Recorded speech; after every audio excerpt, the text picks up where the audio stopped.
Today we're going to talk about addiction and recovery, what happens to you psychologically when you begin to use drugs, how that progresses, and also try and understand how that relates to the biology of your brain and how that combines together to make addiction such a trap, and then how we try to get out of that. In early abuse and addiction, when we first run into drugs, we have this idea that people think drugs are terrible and bad and evil, and certainly we learned that by the end of our addiction, what it's done to us. But early on in addiction, the reality is that drugs do some things. They increase our energy, they can increase our thinking ability, they make us better able to work, they make us feel good, they make us euphoric. They increase your status and prestige in many aspects.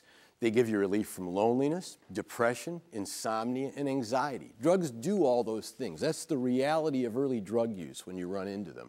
They give you those good feelings.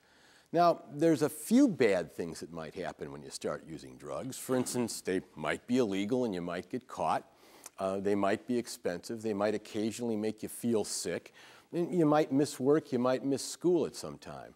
But basically, early on, drugs have a very positive effect, and that's what attracts people. In fact, doctors prescribe drugs for many of these reasons.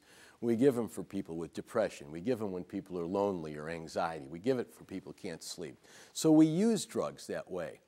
So when you run into drugs in this kind of positive way early on, even though you've heard these kind of bad things, your experience with them is, hey, that was fun. That felt good. That's kind of the early memory we have of it. What actually is going on here is an interesting thing. When you have that positive experience, I need to tell you about this fellow named Pavlov. He was this old Russian dude, and he did this experiment where he had this dog. And every time he fed the dog, he rang a bell. So he fed the dog and rang a bell at the same time. And he did this like 1,000 times to this dog. And as he was doing this, he'd measure how much the dog would salivate when he saw dinner.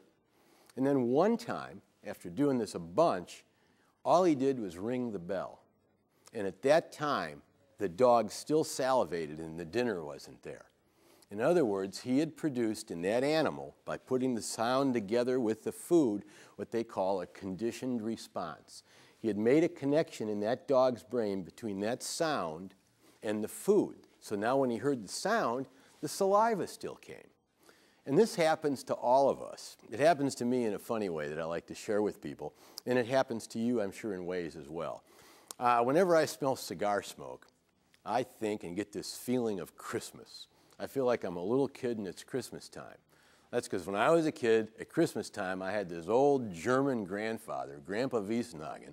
They used to come in from Milwaukee with the family and come into Cleveland where I lived and was there at every Christmas. And he'd be in the basement drinking beer and smoking cigars. And I would smell this smoke and I learned to associate it with Christmas all the time. A real happy time as a kid. So now, whenever I'll just get a whiff of cigar smoke, I'll get this feeling like I'm a little boy again and it's Christmas time. So sort of a happy feeling. Nothing to do with cigar smoke, but this happy feeling.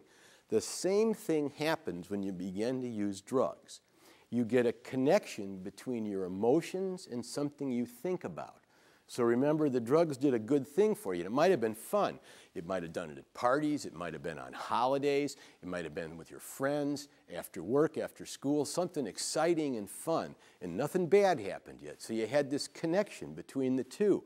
And your response to that was you didn't see the party or see the friends and think about drugs, but you associated that feeling and that drug with a happy time or something that was good. And that becomes powerful. So all of a sudden,